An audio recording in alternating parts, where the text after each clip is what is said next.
আমি তো আগে থেকেই জানতাম যে এই ছেলেটা খুব হিংসুটে। শুভমান গিলের মনে কি পেঁয়াজ রে ভাই, হ্যাঁ এই তো পেঁয়াজে ভর্তি, যে কি হিংসুটে।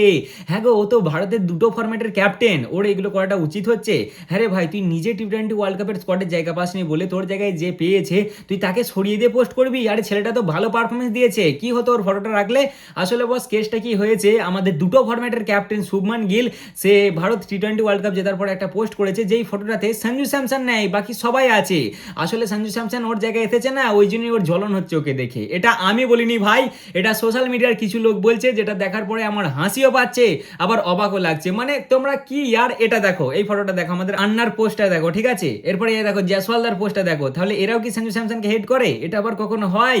কেন জানি না ভাই, লোক গিলকে দেখতে পারেন না কেন, প্রথমে সবাই টার্গেট গিলকেই করছে। আরে ভাই, মোটামুটি সকলেই এই একটা ফটোই পোস্ট করেছে, আর আমাদের সঞ্জুদা আছে নিশ্চয়ই পেছনে কোথাও আছে, আর না হলে গার্ড হয়ে গেছে। কেন ওকে ছাড়া পোস্ট করতে যাবে? গিল এরকম টাইপের ছেলে মোটেই নয় ভাই, আমি তো বিশ্বাস করি না যে গিল এরকম করেছে। কিছু কিছু লোক আবার বলছে এই ছুটিতে যে টাইম পেয়েছে ও মনে হচ্ছে ফটো এডিটিং এর কোর্স করেছে, দিয়ে সঞ্জুকে সাইড করেছে। মানে সত্যি ভাই, এরকম কিছুই নাই, ও আছে আমাদের সঞ্জুদা, পেছনে কোথাও চাপা পড়ে গেছে ভাই সব, বুঝলে?